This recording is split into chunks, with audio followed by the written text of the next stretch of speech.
The sun beat down on Martha's back as she walked through the tall grass. She was searching for special herbs to make medicine. Martha knew the land well, every twist of the creek and cluster of wildflowers. She hummed a little tune, her basket swinging gently at her side. Suddenly, she stopped. Something didn't seem right. A faint groan drifted on the breeze. Martha's heart pounded in her chest. She carefully pushed aside some bushes and gasped.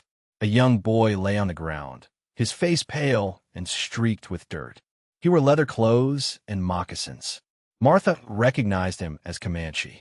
He was small, maybe 10 years old, and a large, ugly wound bled on his leg. Martha knew this was dangerous. The Comanche were often at odds with the settlers. Helping him could bring trouble. Many would say to leave him, that he was the enemy. But Martha couldn't turn away.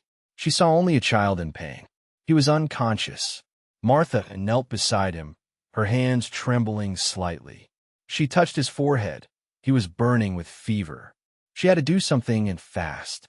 She ripped a piece of cloth from her skirt and gently pressed it against the wound to stop the bleeding. Martha knew she couldn't leave him here. Wild animals roamed the plains, and the sun would only make his fever worse. She had to get him back to her small cabin. It was a risk, a big one, but Martha made up her mind. She would help this boy, no matter what. She carefully lifted him, surprised at how light he was, and began the slow, difficult trek back home. Each step was a struggle, but the thought of the boy's suffering kept her going. The weight of the boy felt heavier with each step, but Martha pressed on. Her small cabin seemed miles away. She stumbled over rocks and through thorny bushes, her arms aching. Doubt whispered in her ear. Was she doing the right thing? What if the Comanche came looking for him? What if they thought she had kidnapped him? She pushed the thoughts aside. This wasn't about politics or fear. It was about a life. Any decent person would do the same, wouldn't they? She remembered her own son, taken by illness years ago. The memory fueled her determination. She wouldn't let this boy die if she could help it. Finally, she reached her cabin. It was a simple one-room structure with a small garden in the back. She kicked the door open and gently laid the boy on her cot. The cot was old, but clean. She hurried to fetch water from the well. The cool water splashed on her face, refreshing her. She took a deep breath and went back inside. The boy hadn't moved. His breathing was shallow. Martha wrung out a cloth and gently wiped the dirt from his face. He was a handsome boy, even covered in grime. She saw a small feather braided into his hair. She knew very little about Comanche customs, but she knew enough to understand that this boy was probably important to his tribe. That made her decision even riskier, but it didn't change her mind. She would care for him, protect him, and hope that his people would understand. She just hoped they wouldn't come looking for him with war pain on their faces. The thought sent a shiver down her spine, but she forced herself to focus on the task at hand, saving this boy's life. Martha carefully examined the wound on the boy's leg. It was deep and looked infected. She knew she had to clean it thoroughly to prevent it from getting worse. She heated water over the fire and mixed it with a bit of salt, remembering what her grandmother had taught her about healing. The boy remained unconscious as she gently washed the wound. He flinched slightly, but didn't wake up. Martha felt a pang of sympathy for him. She wondered what had happened, how he had gotten hurt. Was he lost? Had he been attacked? After cleaning the wound, she applied a poultice made from herbs she had gathered earlier. She hoped it would help to draw out the infection. She then wrapped the leg with clean bandages. Next, she tried to get him to drink some water. She gently lifted his head and trickled a few drops between his lips. She felt a deep sense of responsibility for this young boy. She was all he had right now. As the sun began to set, casting long shadows across the room, Martha knew she had done everything she could. Now, all she could do was wait and hope for the best. The fate of the wounded Comanche boy was in her hands. The next morning, Martha woke to find the boy staring at her. His eyes were wide and wary. He tried to sit up, but winced in pain and fell back against the pillow. "Easy there," Martha said softly, approaching the cot. "Martha!" He looked at her, then pointed to himself and mumbled something she didn't understand. "What was that?" she asked gently. He repeated the word, louder this time. It sounded like Little Hawk. "Little Hawk," Martha repeated, smiling. That's a good name. Over the next few days, Little Hawk slowly began to recover. The fever subsided, and the wound started to heal. He was still weak, but he was able to sit up and move around a little. At first, he was quiet and withdrawn, but as Martha continued to care for him, he started to open up. He saw that she was a good person, a caring person. And slowly, very slowly, he began to trust her. He still didn't speak much, but he would sometimes offer a small smile or a nod of his head. Martha knew it was a start. She knew that she was making progress. The fear in his eyes was slowly being replaced by something else, something that looked a little like hope. And that gave Martha hope too. As Little Hawk grew stronger, Martha started teaching him English words. She would point to objects around the cabin and say their names slowly and clearly. Table, she would say, tapping the wooden surface. Chair, door, window. Little Hawk would listen intently, his brow furrowed in concentration. He would try to repeat the words, sometimes stumbling over the unfamiliar sounds. Martha would patiently correct him, encouraging him to keep trying. Good, she would say, clapping her hands. Very good, Little Hawk. He seemed to enjoy the lessons. It was a way for him to connect with her, to understand her world. He was a quick learner, and soon he was able to say several words. He would point to things himself and proudly announce their names. Dog, he would say, pointing to Martha's scruffy mutt, Buster, who had taken a liking to Little Hawk and followed him everywhere. Yes, that's right, Martha would say, beaming with pride. Dog. She also taught him simple phrases like good morning and thank you.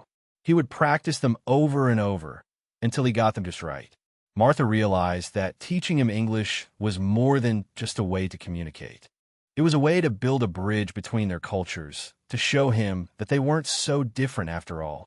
She hoped that one day he would be able to use his knowledge of English to help bring peace between the settlers and the Comanche. It was a lofty goal, she knew, but she had to start somewhere. And teaching Little Hawk English seemed like a good place to begin. She felt a growing affection for the boy. He was smart, brave, and kind. She knew that he was destined for great things. It wasn't long before Little Hawk wanted to teach Martha something in return. He pointed to the sun and said a word that sounded like tawa, tawa. Martha repeated, trying to pronounce it correctly. Little Hawk nodded, smiling. Tawa, he said again, slowly and clearly. Martha practiced the word several times until she could say it without stumbling. She felt a thrill of excitement. She was learning a new language, a new way of seeing the world. He taught her other words too, Pia for mother, Tui for water, and Tuhes for horse. He would laugh when she mispronounced them, but he was always patient and encouraging. Martha enjoyed these lessons just as much as Little Hawk enjoyed learning English. It was a way for them to share their cultures, to learn from each other. She realized that communication wasn't just about speaking the same language. It was about understanding each other, about respecting each other's differences. She started using the Comanche words whenever she could. She would say tawa when the sun was shining and tui when she offered Little Hawk a drink of water. He seemed pleased that she was making an effort to learn his language. One day, she was tending to her garden when Little Hawk came up to her and pointed to a small bird. He said a word that sounded like siu. Siu, Martha asked. That's the word for bird. Little Hawk nodded. Siu, he repeated. Martha smiled. Siu, she said. Beautiful. She looked at the bird, and for the first time, she saw it not just as a bird, but as a creature with its own name, its own place in the world. She felt a deeper connection to the land, to the creatures that lived on it, and she knew that Little Hawk had given her a precious gift. One evening, as they sat by the fire, Little Hawk began to speak about his family. He pointed to the north and said a word Martha didn't recognize, but she understood it meant home. He spoke of his mother, his sisters, and then he spoke of his father. He puffed out his chest and made a sweeping gesture with his arm. Black Eagle, he said, his voice filled with pride. Chief, great warrior. Martha had heard of Black Eagle. He was a powerful Comanche leader, known for his bravery and his fierce protection of his people. He was respected and feared by both the settlers and the other tribes. Little Hawk told stories of his father's hunts, his battles, and his wisdom. He described him as a strong and just leader, a man who always put his people first. Martha listened intently, trying to imagine what it must be like to be the son of such a man. She realized that little Hawk wasn't just a lost boy. He was the son of a great chief, a prince in his own right. That made her responsibility even greater. She had to protect him, not just for his own sake, but for the sake of his people. But knowing who his father was also filled her with a new sense of dread. What would Black Eagle do when he found out that his son had been taken in by a white woman? Would he be grateful? Or would he be angry, seeing it as an act of aggression? She tried to push those thoughts aside. She couldn't let fear control her. She had to focus on taking care of little Hawk, on helping him heal and return his family. She just hoped that when the time came, Black Eagle would see that she had acted out of kindness, not malice. The arrival of 50 warriors suddenly seemed a very real possibility, and Martha's heart pounded at the thought. Sleep became a luxury for Martha. Every creak of the cabin, every rustle in the bushes outside, sent a jolt of fear through her. She imagined Comanche warriors silently approaching, their faces painted for war. She pictured Black Eagle, his eyes blazing with anger, demanding his son back. She knew that the Comanche were fiercely protective of their children. They would do anything to get little Hawk back, and they wouldn't hesitate to take revenge on anyone who they thought had harmed him. Martha tried to reassure herself. She had done nothing wrong. She had only helped a wounded boy. Surely, Black Eagle would understand that. But the stories she had heard about the Comanche were terrifying. Stories of raids, of kidnappings, of brutal killings. She started keeping her rifle close at hand, cleaning it and checking the ammunition every day. She knew she couldn't defend herself against a large war party, but she could at least try to protect little Hawk. She also started teaching little Hawk how to hide. She showed him the secret places around the cabin where he could take cover if the Comanche came. She told him to stay quiet and to not show himself until she gave him the signal. The worry was etched on her face. Little Hawk noticed it. He would often look at her with concern in his eyes, as if he understood what she was going through. He would try to reassure her, patting her hand and saying, "Okay, Martha, okay." But Martha knew that nothing was okay. The threat of the Comanche loomed over them like a dark cloud.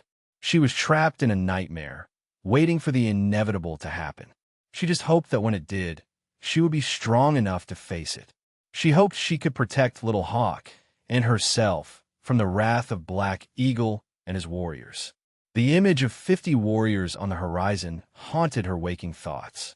The sun wasn't even up yet, but a faint orange glow was starting to paint the horizon. Martha had been tossing and turning all night, unable to find any real rest.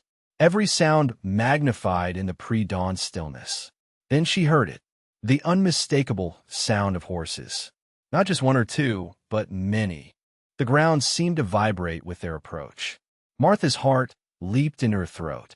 This was it. The Comanche had come. She sat bolt upright in bed, her hand reaching for the rifle she kept beside her. Little Hawk was still asleep on his cot, his face peaceful and innocent. She hated to wake him, but she had no choice. "Little Hawk," she whispered urgently, shaking him gently. "Wake up. They're here." He opened his eyes, instantly alert. He knew what the sound of horses meant. He scrambled out of bed and looked at Martha, his face a mixture of fear and determination. Martha grabbed his hand and led him to the hiding place she had prepared behind the root cellar. "Stay here," she said, her voice trembling slightly. "Don't come out until I tell you to." He nodded, his eyes wide. She squeezed his hand one last time and then turned to face the door. She took a deep breath, trying to calm her racing heart. She picked up her rifle and stood beside the window, peering out into the darkness. The sound of the horses was getting closer, louder. She could hear the riders shouting to each other in Comanche. She knew that any minute now, they would be surrounding her cabin. She just hoped she could buy little Hawk enough time to escape if things turned bad. She pressed her lips together and waited. The sun slowly began to rise, casting long, eerie shadows across the land. The moment of truth had arrived. Martha peered through the window, her breath catching in her throat. The sight that greeted her was even more terrifying than she had imagined. 50 Comanche warriors surrounded her small cabin, their faces grim, their eyes narrowed. They were armed with spears, bows and arrows, and tomahawks. Their horses were restless, pawing at the ground and snorting. At the front of the group, a tall, imposing figure sat astride a magnificent black stallion. He wore a feathered headdress that trailed down his back, and his face was painted with bold streaks of black and red. He was the most fearsome-looking man Martha had ever seen. He sat ramrod straight, his gaze fixed on her cabin. This had to be Black Eagle. Martha's hands trembled as she raised her rifle. She knew she was hopelessly outnumbered, but she couldn't back down. She had to protect Little Hawk, even if it meant sacrificing her own life. The air was thick with tension. The only sound was the restless shuffling of the horses and the occasional cry of a bird overhead. Martha could feel the eyes of every warrior on her, watching her, waiting for her to make a move. She knew that any sudden movement could trigger an attack. She had to remain calm, to think clearly. She had to find a way to defuse the situation, to convince Black Eagle that she meant no harm. She slowly opened the door and stepped out onto the porch, her rifle held loosely at her side. She raised her hands, palm up, as a sign of peace. "I mean you no harm," she said, her voice surprisingly steady. "I have helped your son."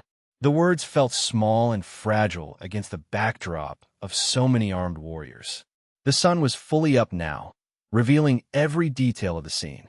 Martha stood her ground, waiting for Black Eagle to respond. The fate of Little Hawk, and perhaps her own, hung in the balance. Black Eagle remained motionless for what felt like an eternity, his dark eyes piercing Martha's soul. Then, with a slow, deliberate movement, he dismounted his stallion. He handed the reins to a nearby warrior and began to walk towards her. Each step was measured, each footfall heavy with unspoken power. The warriors around him remained silent, their eyes fixed on Martha. She could feel their hostility, their distrust. But she stood her ground, refusing to show fear. As Black Eagle drew closer, Martha could see the lines etched on his face, the scars that spoke of battles fought and hardships endured.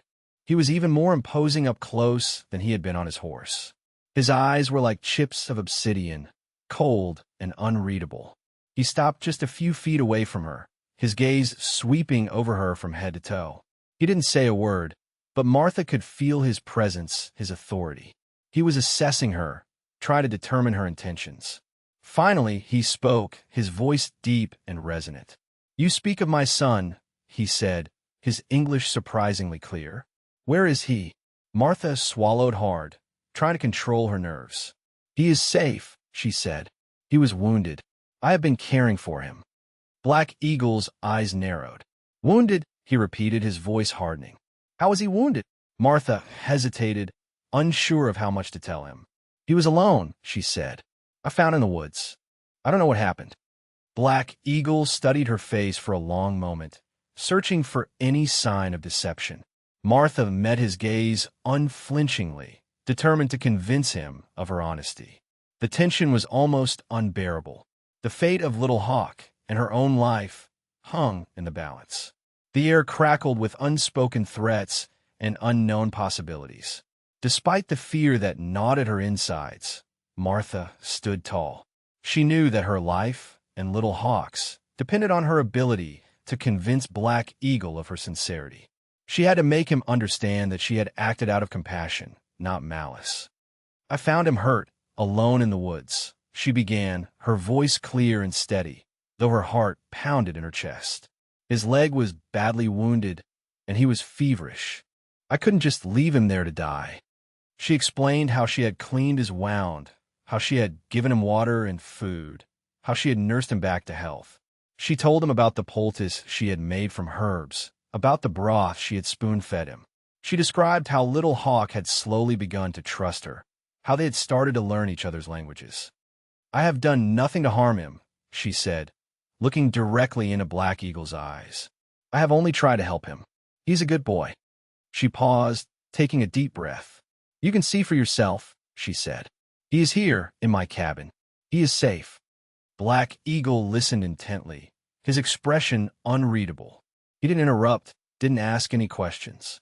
He simply stood there, his eyes fixed on Martha's face, absorbing every word. The silence stretched out, heavy and suffocating. Martha could feel the eyes of the warriors on her, their hostility unwavering. She knew that they were ready to attack at any moment, that they were just waiting for Black Eagle to give the order. But Black Eagle remained silent, his face a mask of stoicism.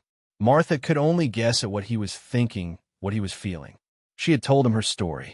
Now, it was up to him to decide whether to believe her, whether to trust her. The fate of 2 lives rested on his decision. The sun climbed higher in the sky, casting long shadows that danced around the silent figures. Black Eagle's silence was unnerving. His face revealed nothing. Martha couldn't discern whether he believed her, whether he was swayed by her words, or whether he was simply biding his time, waiting for an opportunity to strike. His eyes, dark and intense, remained fixed on her face, scrutinizing her every expression, every gesture. He seemed to be searching for some hidden truth, some subtle sign of deception. But Martha held his gaze, refusing to flinch, determined to project an image of honesty and sincerity. The warriors around them remained motionless, their faces impassive, their weapons at the ready. The air crackled with unspoken tension, with the threat of violence. The only sound was the rustling of the leaves in the trees and the distant cry of a hawk. Martha wondered what was going through Black Eagle's mind. Was he weighing the risks and benefits of trusting her? Was he considering the possibility that she might be telling the truth? Or was he simply planning his next move, preparing to unleash his wrath upon her and her home? She tried to read his face, to decipher the emotions that lay hidden beneath his stoic exterior. But his expression remained unreadable, a blank canvas that reflected nothing but his own inner strength and resolve. The silence stretched on, an agonizing eternity. Martha felt as if she were trapped in a nightmare, suspended between hope and despair. She knew that her fate and Little Hawk's depended on Black Eagle's judgment, and she had no way of knowing what that judgment would be. She could only wait and hope for the best. The sun beat down on them, relentless and unforgiving, adding to the oppressive atmosphere of fear and uncertainty. Suddenly, the cabin door burst open and Little Hawk ran out. He had disobeyed Martha's instructions, unable to stay hidden any longer. He had heard his father's voice and couldn't resist the urge to see him. "Father!" he cried, running towards Black Eagle. Martha gasped, her heart leaping in her throat. She had hoped to control the situation, to protect Little Hawk from any potential danger. But now he was exposed, vulnerable. Black Eagle's expression softened as he saw his son running towards him. A flicker of emotion, a hint of tenderness, crossed his face. He knelt down and opened his arms, ready to embrace Little Hawk. Little Hawk ran into his father's arms, burying his face in his chest. He began to speak rapidly in Comanche, telling his father about his wound, about how Martha had found him, about how she had cared for him and nursed him back to health. Black Eagle listened intently, his arms wrapped tightly around his son. He stroked Little Hawk's hair, murmuring words of comfort and reassurance. Martha could see the love and relief in his eyes. He was overjoyed to have his son back, safe and sound. The warriors around them relaxed slightly, their faces softening as they witnessed the reunion between father and son. The tension in the air began to dissipate, replaced by a sense of warmth and relief. Martha lowered her rifle, her body trembling with exhaustion and emotion. She had been so afraid, so worried about what would happen. But now, as she watched Black Eagle embrace his son, she realized that everything was going to be okay. Little Hawk was safe, and Black Eagle seemed to be grateful for her help. The threat of violence had passed, replaced by a moment of profound connection. The sun shone down on them, bathing the scene in a golden light. Black Eagle stood up, holding Little Hawk's hand. He looked at Martha, his eyes filled with a newfound warmth. The fierce warrior, the imposing chief, was now simply a grateful father. "You have saved my son's life," he said, his voice softer now, devoid of the earlier harshness. My people and I are in your debt. He gestured to one of his warriors, who stepped forward and presented Martha with a beautifully crafted object. It was a blanket, woven from the finest wool and adorned with intricate designs. The colors were vibrant and rich, reflecting the beauty of the land and the skill of the artisan who had created it. "This is a gift," Black Eagle said, "a token of our gratitude. It is a symbol of respect and friendship." Martha was deeply touched. She had expected anger, perhaps even violence. But instead, she was being offered a gesture of peace and goodwill. She reached out and took the blanket, her fingers tracing the intricate patterns. "It's beautiful," she said, her voice choked with emotion. "Thank you." She realized that Black Eagle's offer was more than just a gift. It was a sign of trust, a bridge between their two cultures. It was a recognition of her humanity, a validation of her decision to help Little Hawk. She looked at Black Eagle, her eyes filled with gratitude. "I only did what any decent person would have done," she said. "I couldn't just leave him there to die." Black Eagle nodded, his face etched with understanding. "You are a brave woman, Martha," he said. "You have shown great kindness to my son. I will not forget it." He then said something to Little Hawk in Comanche, and Little Hawk smiled at Martha. He seemed happy and relieved that his father and Martha were getting along. The Comanche blanket was unlike anything Martha had ever seen. It was more than just a covering. It was a work of art, a tapestry woven with skill and care. The colors were vibrant and earthy, deep reds, rich browns, and sunny yellows, all blended together in harmonious patterns. Running her fingers across the soft wool, Martha could feel the texture of the individual threads, each one carefully spun and dyed. The designs were intricate and symbolic, telling stories of the Comanche people, their history, their beliefs, and their connection to the land. She recognized some of the symbols from the stories Little Hawk had told her. The soaring eagle, representing courage and freedom. The flowing river, symbolizing life and renewal. The star-filled sky, representing hope and guidance. The blanket was also incredibly warm and heavy, providing a sense of comfort and security. Martha knew that it would keep her warm during the cold winter nights, but it would also serve as a reminder of the kindness she had shown to Little Hawk and the gratitude she had received from Black Eagle. She wrapped the blanket around her shoulders, feeling its weight settle upon her like a warm embrace. She closed her eyes, savoring the moment, feeling a deep sense of peace and fulfillment. The blanket was a symbol of something more than just gratitude. It was a symbol of understanding, of respect, of the possibility of friendship between two different cultures. It was a reminder that even in the midst of conflict and fear, there was always room for compassion and kindness. Martha knew that she would treasure this blanket for the rest of her life. It was a gift that had come from the heart, a token of appreciation that had transcended the boundaries of language and culture. The sun glinted off the intricate beadwork woven into the edges of the blanket, adding a final touch of beauty and grace. Black Eagle placed a hand on Martha's shoulder, his gaze steady and sincere. "You have nothing to fear from my people," he said, his voice resonating with authority. "I give you my word as a chief, as a warrior, as a father. No Comanche will ever harm you or your property." Martha's heart swelled with relief. This promise was more valuable than any gift. It meant that she could live in peace without the constant fear of attack or reprisal.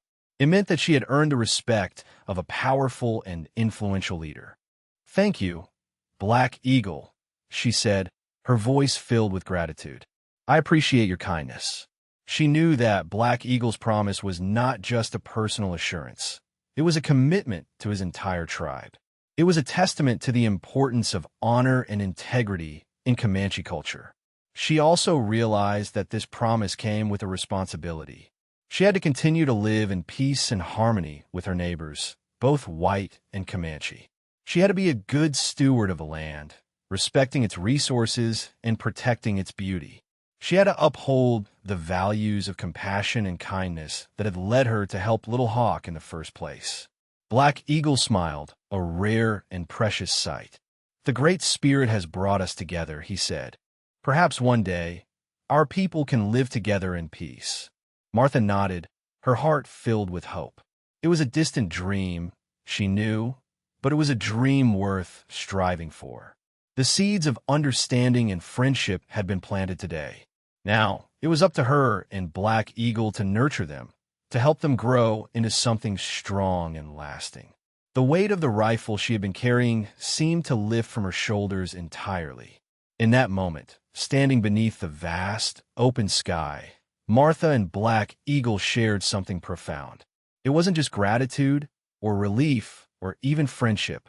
It was a deep understanding, a recognition of their shared humanity. They were two people from different worlds, separated by language, culture, and history. But they were also both parents, both leaders, both human beings with a capacity for compassion and kindness. They had each faced their own challenges, their own fears, their own prejudices.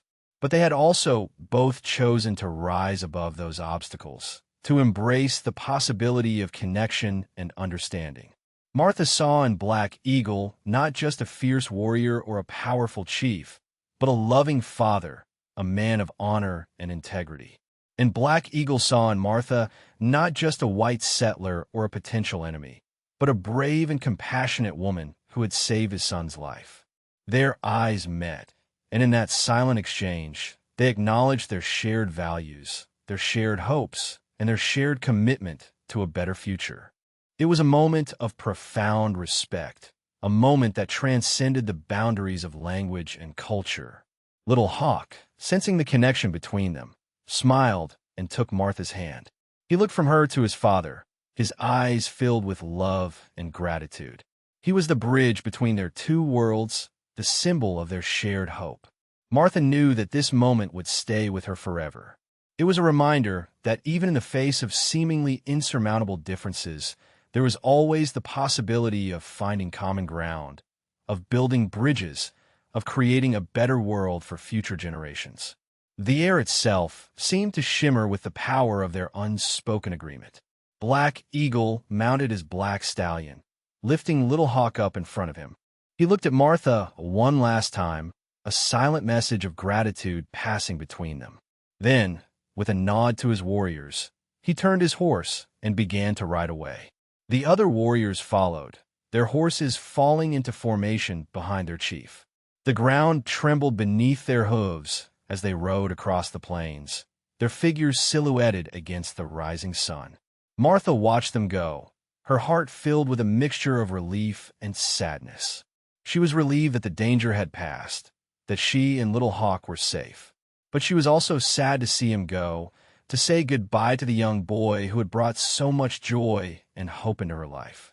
As the last of the warriors disappeared over the horizon, Martha felt a profound sense of peace settle over her. The fear and anxiety that had haunted her for so long had finally lifted, replaced by a feeling of quiet contentment. She was alone again, but she was no longer afraid. She knew that she had done the right thing, that she had acted with courage and compassion, and she knew that she had made a difference, not just in Little Hawk's life, but in the lives of everyone who had witnessed her kindness. She turned and walked back towards her cabin, the Comanche blanket wrapped tightly around her shoulders. The sun was shining brightly now, casting a warm glow over the land. The birds were singing, the flowers were blooming, and the air was filled with the sweet scent of wildflowers. Martha took a deep breath, savoring the beauty of the moment. She was home, and she was at peace. The memory of the 50 warriors would fade, replaced by the image of a smiling Little Hawk and a grateful Black Eagle. Years passed. Martha continued to live in her small cabin, tending to her garden and gathering herbs. The memory of Little Hawk and Black Eagle remained vivid in her mind, a reminder of the unexpected friendship she had forged and the bravery she had displayed. The Comanche blanket became her most prized possession. She kept it carefully folded on her bed, taking it out only on special occasions or when she needed a reminder of hope and courage. Whenever she looked at the blanket, she remembered Little Hawk's smiling face, his eagerness to learn English, his gentle nature. She remembered Black Eagle's stoic demeanor, his fierce protectiveness of his son, his surprising act of kindness. The blanket served as a tangible symbol of her own bravery. It reminded her that even in the face of fear and uncertainty, she had chosen to do the right thing, to help someone in need. It reminded her that one act of compassion could have a profound impact, not just on the individual involved, but on the entire community. Sometimes, travelers would stop by her cabin, seeking shelter or information. Martha would always offer them a warm welcome, sharing her food and her stories. And she would always show them the Comanche blanket, telling them about the unexpected friendship she had forged with Black Eagle and his son. The blanket became a symbol of hope for the future, a reminder that even in the midst of conflict and division, there was always the possibility of finding common ground, of building bridges, of creating a better world. Martha hoped that one day, her story would inspire others to act with courage and compassion, to reach out to those who were different, and to embrace the possibility of peace and understanding. The blanket, a silent testament to a moment of extraordinary grace, became a legend in its own right.